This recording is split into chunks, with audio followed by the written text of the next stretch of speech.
First contact and betrayal. The message arrived on a quiet Tuesday morning at the Lunar Deep Space Observatory. Dr. Sarah Chen had seen countless anomalous signals during her 15 years as lead astronomer, but this one was different. The pattern was too precise, too structured to be natural. After 3 days of verification, humanity received its first confirmation that they weren't alone in the universe. The Nexari arrived 6 months later in ships that seemed to bend light itself, their vessels gracefully settling into Earth orbit like silver leaves falling in autumn.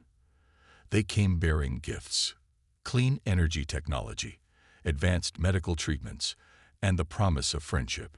Their ambassadors, tall humanoids with iridescent skin and eyes that reflected starlight, spoke of a prosperous alliance among the stars. Earth's governments united in unprecedented cooperation to welcome these visitors. The Nexari spoke of their vast trading network, spanning dozens of species across 3 spiral arms of the galaxy. They praised humanity's rapid technological advancement and expressed eagerness to incorporate Earth into their interstellar marketplace. Their timing couldn't have been better. Earth was struggling with climate recovery and resource depletion. The Nexari offered solutions to both. The first 5 years of the partnership transformed human civilization. Nexari atmospheric processors helped stabilize Earth's climate. Their medical technologies extended human lifespans by decades. Millions of humans began settling on terraform-ready worlds within Nexari space. It seemed like the beginning of a golden age. But Dr. Chen never stopped watching the stars. From her observatory, she tracked unusual energy signatures at the edges of human space. The Nexari dismissed her concerns, explaining them as routine patrol movements. Yet the pattern suggested something more coordinated, more purposeful.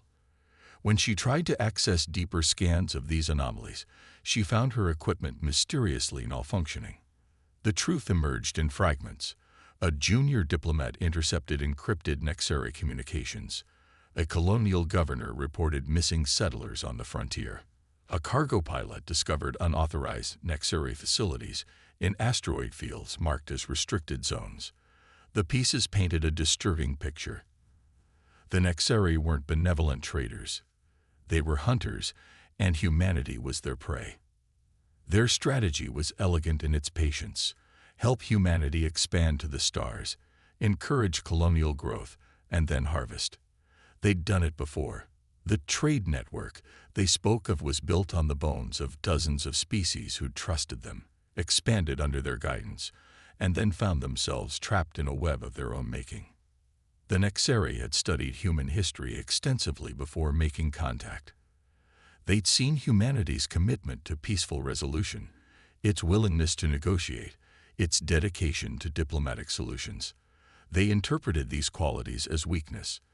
In their experience, species that relied on diplomacy lacked the will to fight when betrayal came.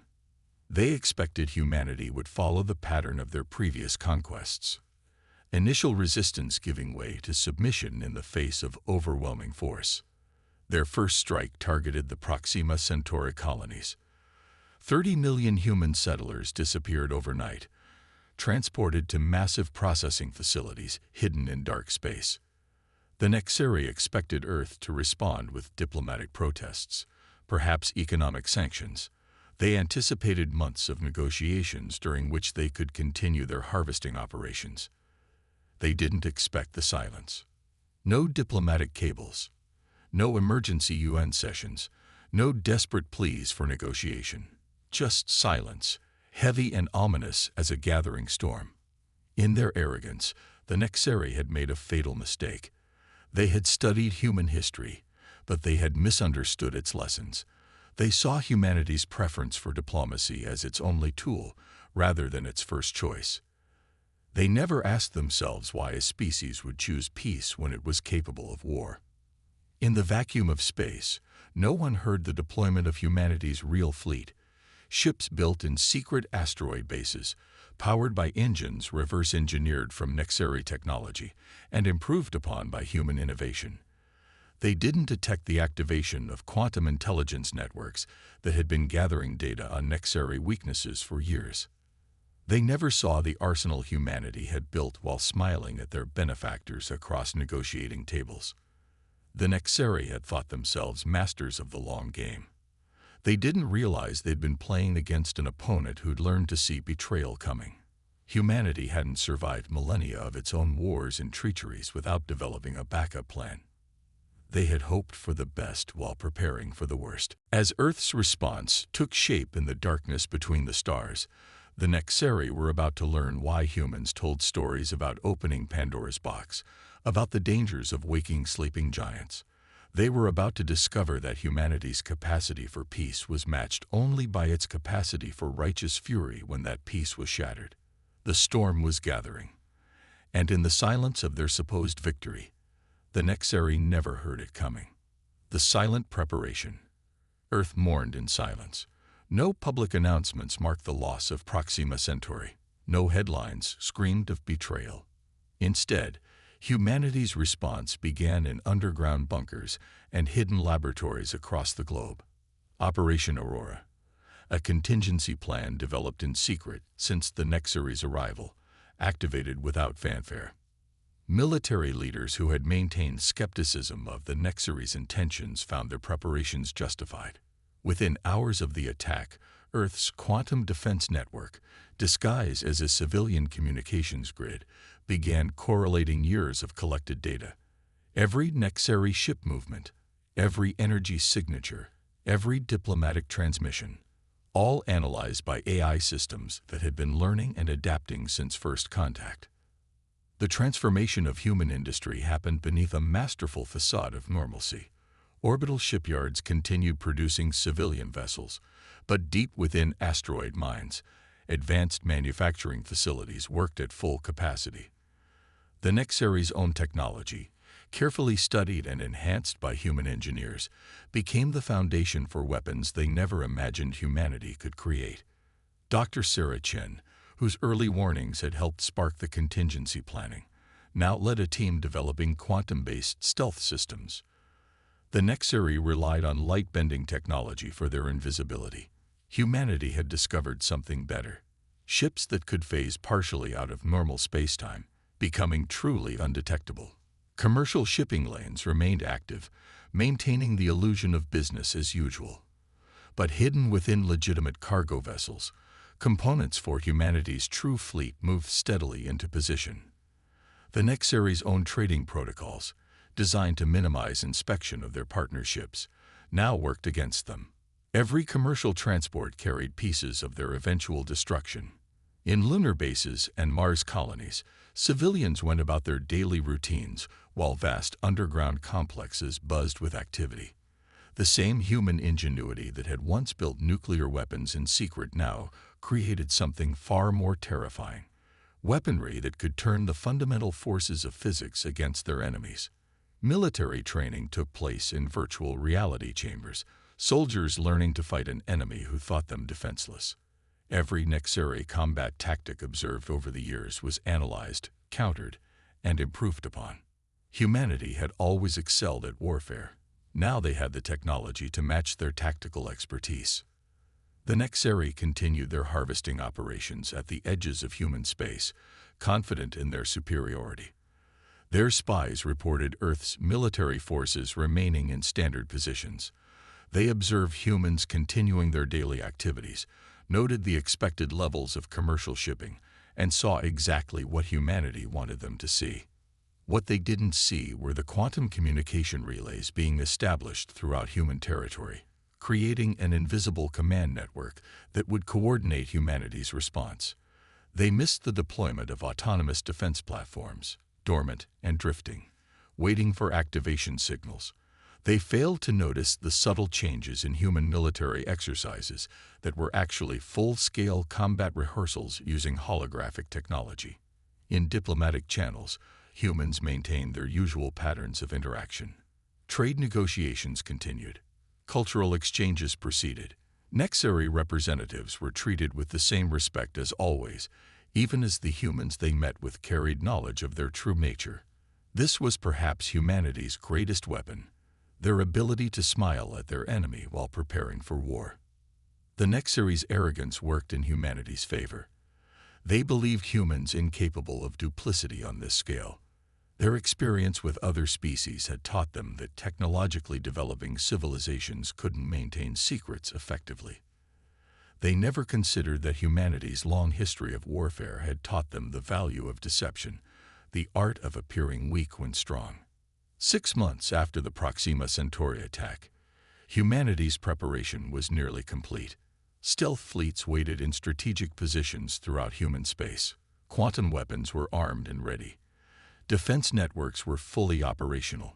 A new generation of combat AI systems, more advanced than anything the Nexeri had encountered, stood prepared to coordinate humanity's military response. Yet still Earth waited. Each day of patience allowed more pieces to move into position. Each week of seeming inaction let more weapons be deployed, more ships be stationed, more soldiers be trained. The Nexeri saw humanity's lack of response as confirmation of their weakness. They never wondered why the humans they'd studied, with their long history of defending their own, had chosen not to act. In their confidence, the Nexeri planned their next harvest. Their warships gathered near Europa colony, preparing to strike another blow against humanity.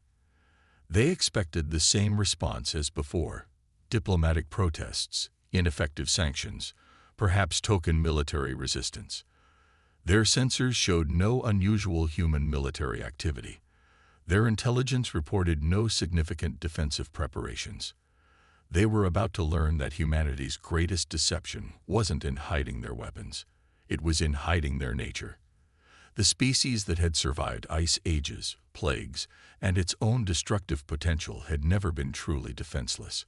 They had merely been patient, gathering their strength, waiting for the perfect moment to show their true face to the galaxy.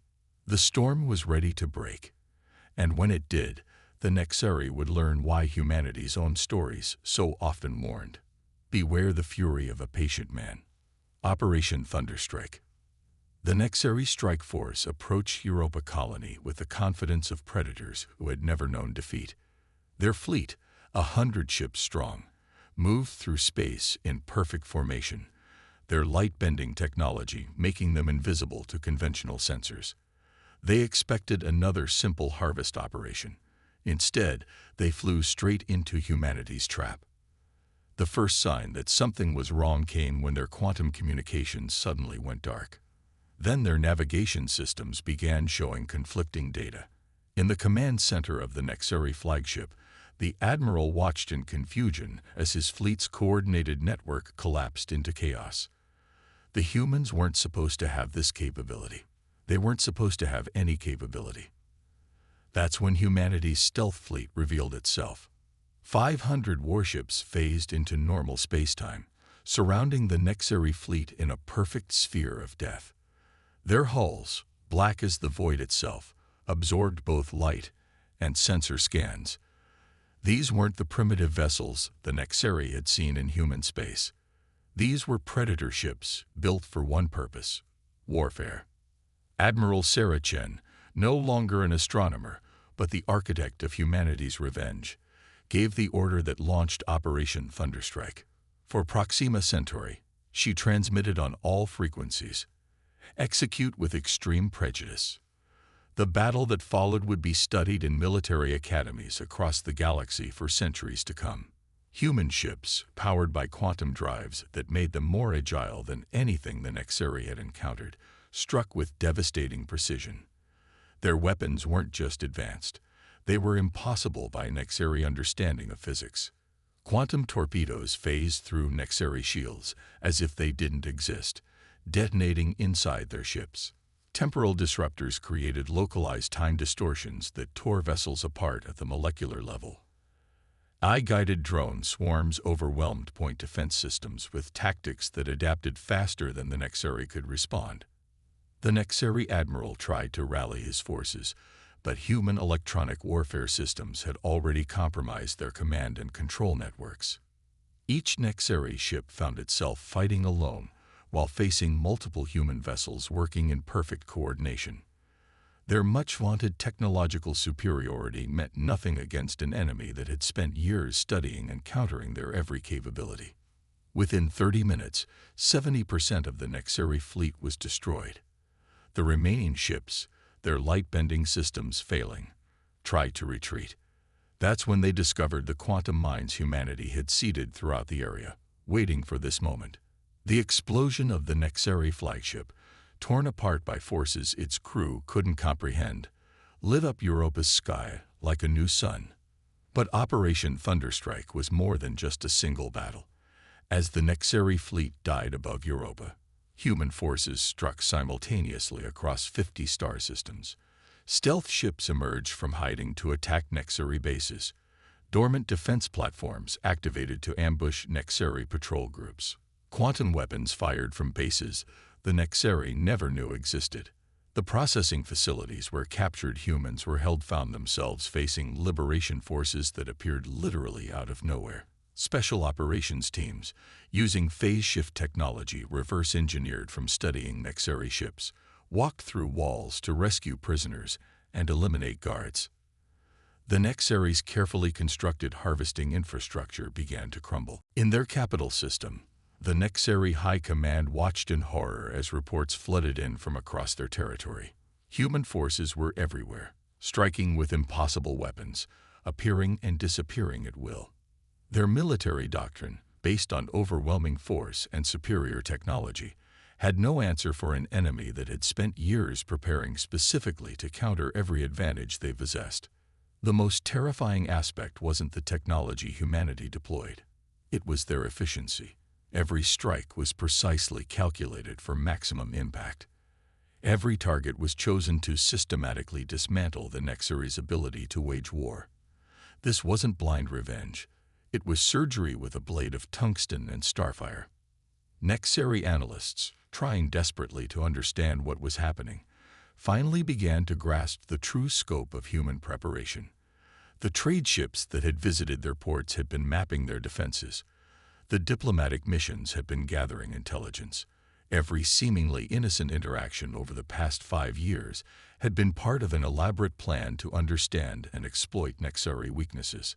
As Operation Thunderstrike continued into its second day, the Nexeri attempted to call in reinforcements from their other conquered territories.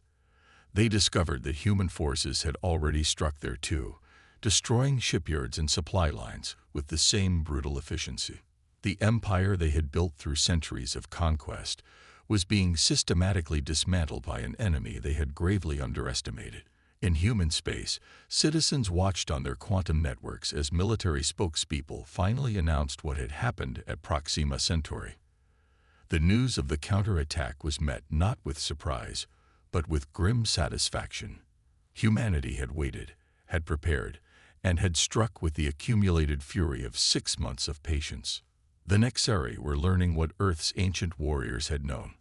The most dangerous enemy isn't the one who strikes first in anger, but the one who waits, plans, and strikes with cold, calculated precision. Operation Thunderstrike wasn't just a military campaign. It was humanity's message to the galaxy. Never mistake patience for weakness. Never confuse the willingness to talk for the inability to fight. And above all, never, ever believe that humans are prey. The price of underestimation. 3 weeks after Operation Thunderstrike, the true scope of humanity's capabilities became apparent to the galaxy. The Nexeri Alliance, which had dominated interstellar politics for centuries, found itself fighting for survival against an enemy that seemed to be everywhere and nowhere at once.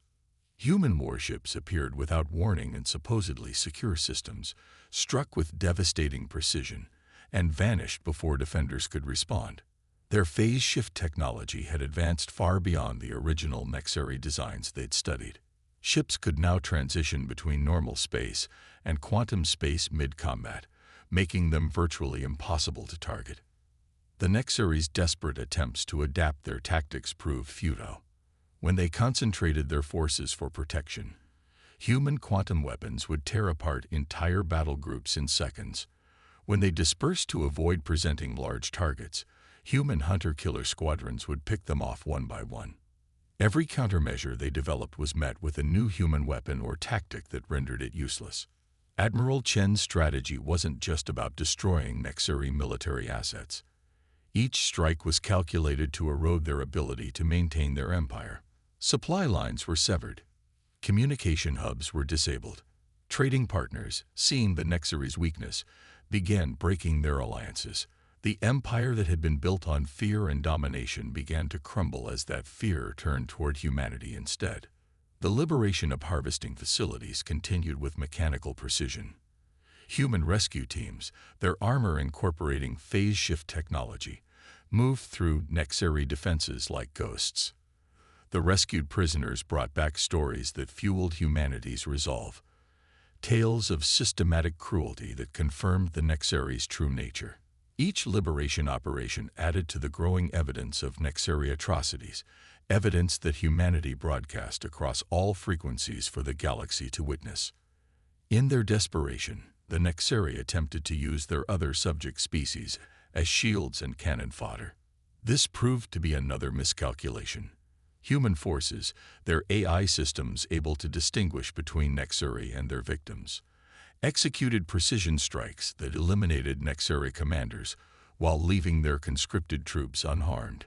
These displays of surgical precision, combined with evidence of Nexary atrocities, led to mass defections among their subject species. The Nexary High Command, now forced to abandon their capital for a succession of hidden bunkers, watched their empire collapse faster than they could track. Human intelligence services, proving as advanced as their military technology, seemed able to locate their leadership no matter where they fled. The species that had prided itself on being the galaxy's ultimate predator was learning what it meant to be hunted. Perhaps most terrifying to the Nexary was the clinical efficiency of humanity's campaign. There were no grand speeches, no boasts of revenge, no demands for surrender. Human forces simply appeared, executed their missions with cold precision, and disappeared. The message was clear. This wasn't about dominance or empire building. This was punishment, delivered with the dispassionate efficiency of an executioner. Nexary scientists, analyzing captured data on human technology, made a chilling discovery. The weapons being used against them weren't even humanity's most advanced. Quantum scans revealed research facilities throughout human space working on technologies that made their current arsenal look primitive. Humanity hadn't just caught up to Nexary technology. They had surpassed it and were continuing to advance at an exponential rate. The few Nexary ships that managed to escape human attacks brought back reports that shattered their military's remaining confidence. Human warships were operating with a level of coordination that seemed impossible, their AI systems able to analyze and adapt to new situations faster than organic minds could comprehend. Their quantum weapons were growing more sophisticated with each engagement, as if the humans were using combat data to improve their technology in real time. In the Nexary's subject worlds, populations that had lived under their dominion for generations began rising up. Human intelligence services had been busy here too, providing resistance movements with intelligence and weapons. The Nexary found themselves fighting insurgencies on dozens of worlds, while trying to defend against humanity's relentless attacks from space.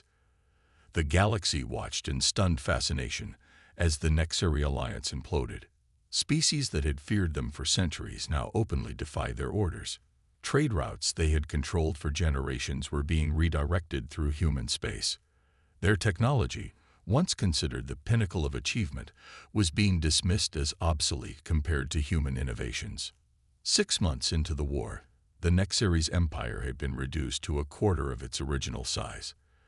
Their once mighty fleets were in ruins, their leadership was in hiding, and their subject species were in open revolt. The few diplomatic overtures they attempted were met with silence from Earth.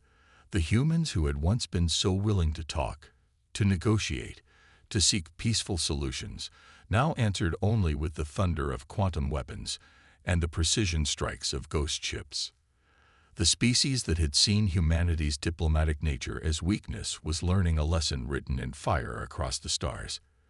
Beware those who choose peace not because they can't fight, but because they know all too well the price of war. The Nexary had awoken humanity's capacity for violence, and in doing so, had engineered their own destruction. As their empire crumbled around them, The Nexeri finally understood their fatal error. They had studied human history but had learned the wrong lessons. They had seen humanity's wars and counted the dead, measuring only the destruction. They should have looked deeper, should have understood that each conflict had driven innovation, had forced adaptation, had taught humanity to fight smarter, not just harder. The price of their underestimation would be extinction. A new galactic order. The end of the Nexeri alliance came not with a grand battle or a formal surrender, but with a quiet revelation. Their remaining leadership, hunted from system to system by humanity's ghost fleets, simply ceased to exist. The last Nexeri warships, trapped in a quantum containment field near their former capital, powered down their weapons and waited for the end. But humanity, having demonstrated its capacity for vengeance, now showed something the galaxy found even more remarkable: mercy. Instead of annihilation, the remaining Nexeri were confined to a single star system, their technology reduced to pre-spaceflight levels, their society placed under permanent quarantine. They would live, but never again would they threaten another species. The power vacuum left by the Nexeri's fall needed to be filled. The galaxy's species looked to humanity, expecting them to claim the empire they have destroyed. Instead, Earth proposed something unprecedented: the Galactic Concordat, a federation of equals bound by laws rather than force. The same diplomatic skill that the Nexeri had mistaken for weakness now shaped a new interstellar order. Admiral Chen, architect of the Nexeri's defeat, stood before representatives from 100 worlds to present humanity's vision. "We could rule through fear, as the Nexeri did," she declared. "Our technology, our military power, we could force compliance. But that's not who we are. Humanity chooses peace, not because we can't wage war, but because we understand its cost better than most." The liberated species, many still struggling to rebuild from centuries of Nexeri domination, found themselves receiving human aid. The same ships that had brought destruction to the Nexeri now delivered medical supplies, food, and reconstruction materials. The same phase-shift technology that had made human warships unstoppable was adapted to help clear debris and rebuild cities.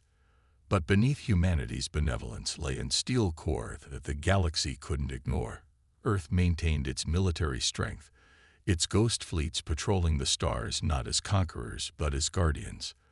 The message was clear: humanity would protect the peace they had won, and they would do so with the same efficiency they had shown in war. The Concordat's founding principles reflected this duality.